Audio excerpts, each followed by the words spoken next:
Hello and welcome to the first episode of Off the Bench. I'm Lee from FPL Family. And I'm Gianni from Fantasy Football Festival. Gianni, it is great to have FPL back. It's great to have the Premier League back, but particularly exciting to be here, you and I, on the first ever Off the Bench podcast. How good is this? Yeah, mate, I'm so up for it. Like the next 45 minutes just chatting with you about so much that we saw over the weekend. Like it was an eventful game week one, wasn't it? It was a fascinating game week. Some scores that, frankly, I wasn't expecting. I don't know. I mean, we'll get to it, right? But what on earth happened to Bournemouth at Villa? Well, what happened to Villa, actually, I should say, right? I mean, Bournemouth were fantastic, right? Yeah, they really were. Like Scott Parker just does that job. Like you can tell they've been so well drilled, and then 2 goals, one kind of from a set piece, and yeah, like no one saw that one coming. Yeah, I think Stevie G's got a bit of work to do there with some of their defensive set pieces, no doubt about it. But listen, the main talking point, and we're already seeing it because as FPL managers, how fickle are we? We've seen it for seasons after season, right? Harry Kane already out the door by a lot of FPL managers, and no surprises to see the main man at City coming in, Erling Haaland. What a show he put on for us at the weekend. Yeah, like Sunday night we had price drop for Kane, and no coincidence. Yeah, like Haaland price rise with that. But watching Haaland, like, Leo, is he in your team? He is. I went for him over Kane. Yeah. You went for both, didn't you? Yeah, I had both. So I'm kind of obviously very happy with Haaland, and I think I just need to give Kane a little bit more time. But watching Haaland, if you don't have him, you need to try and get to him. Like, I don't like using the term must-haves or essential picks. And there's very few players in this game that we kind of often list in that bracket, your Salahs and Trents. But Haaland's soon going to become one of those go-to players who just has to be in your team. And Bournemouth game week 2, we'll speak more about captaincy later, but everyone's going to want to give him the armband after what we saw against West Ham, aren't they? Yeah, no doubt. And actually, I feel for the Kane owners and I feel for the Kane captainers because genuinely, I mean, Spurs played really well, right? I think Conte got it absolutely right. They had a little bit of a shaky start, and the Saints get the goal, and James Ward-Prowse off the mark, their top scorer from last season, off the mark already for this year. What a nice asset he could be for us longer term in FPL. But the guys that got Kane, if you're an FPL manager and you got Kane, don't beat yourself up. It was the right decision. Spurs run out 4-1 winners. Yeah.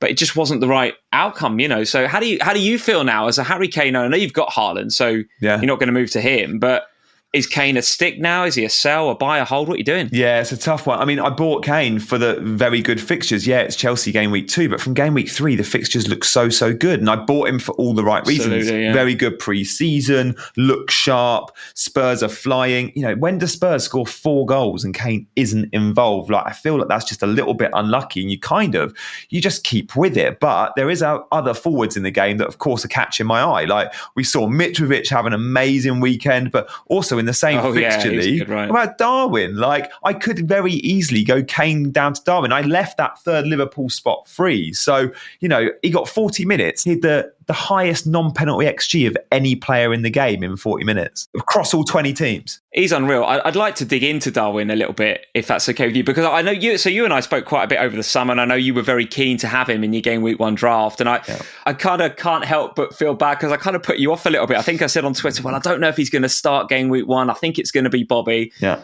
And that turned out to be right. But here's a guy that is really making an impact. We saw it in the Community Shield.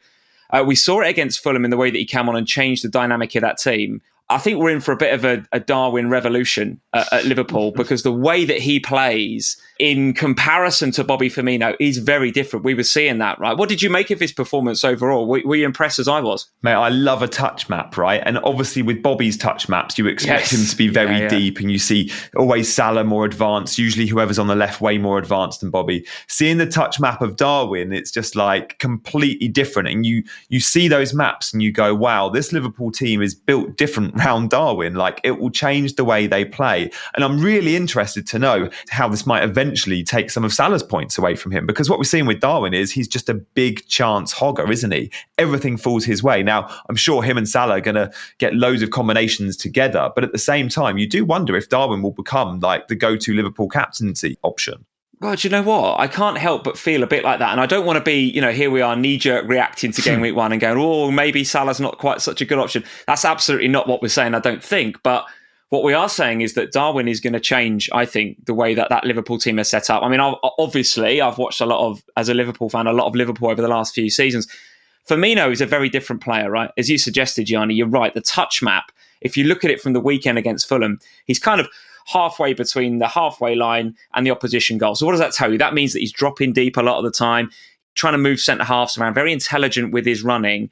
And of course, that benefits largely the two players out wide. And we've seen that with Salah and Mane for years at Liverpool. And we're starting to see it a little bit in the way that Diaz is adapting to the team as well. But Darwin's different. Yeah. Darwin's different. And he's not doing that dropping down. He is occupying defenders, but in a different area of the pitch. And you're right, his touch map was far closer to the goal than Firmino was. So what does that tell you? That, for me, says, I don't know, is that going to benefit the wide players quite so much in the way that Firmino works? It's a very, very different setup. You almost saw, actually, with the second goal against Fulham at the weekend, how Salah and Darwin almost got in each other's way a little bit there, didn't they? And in the end, Salah had he had the kind of the sharpness to just, side foot it into the back of the net. But you're right, there's definitely a bit of an evolution of this Liverpool team coming. And I do wonder what impact it's going to have in FPL for the likes of Salah and Diaz. I love XG stats, right? And I just couldn't believe that in 40 minutes of football, Darwin attracted the highest non-penalty XG of all players over the weekend in any fixture like that. And we saw in the Community Shield, what did he get? A 30-minute cameo in the Community Shield and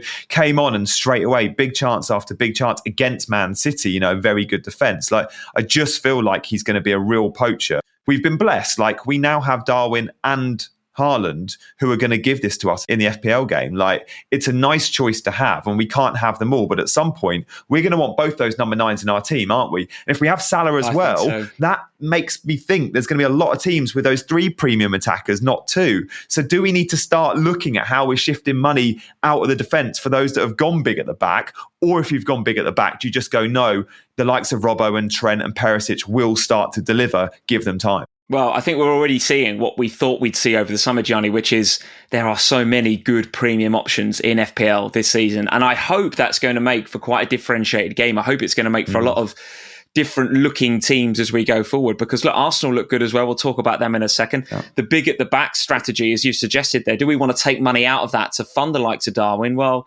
let's Reece James had a good game at the weekend. Cancelo had a good game at the weekend. Yeah. I would expect Trent and Robbo to start picking up points as well. So if you've gone big at the back, and by the way, a lot of FPL managers on Perisic and some of the Spurs defence as well, which I like the look of given the way that Conte's wing backs are playing. It's difficult for us, I think, to sit here and say that is the incorrect strategy. Yet at the same time, you're right. We're going to want Haaland and Son and Salah and Darwin, etc. Just to finish up on Darwin, clinical, direct, 2 big chances missed, by the way, and 1 big chance created against Fulham. So yeah, in a period of time where he didn't start, he had about 35, 40 minutes in the game, was one of the standout stat performers for Liverpool. And he played only half the game. Incredible stuff. I think he's one to watch, definitely. Yeah. Love that. And look, Liverpool, we obviously had to talk about, but we need to delve into some of the other big teams. So look, let's make sure we talk City and Chelsea and Spurs and Arsenal. And look, we have to also touch on United. So out of those other 5 teams, where should we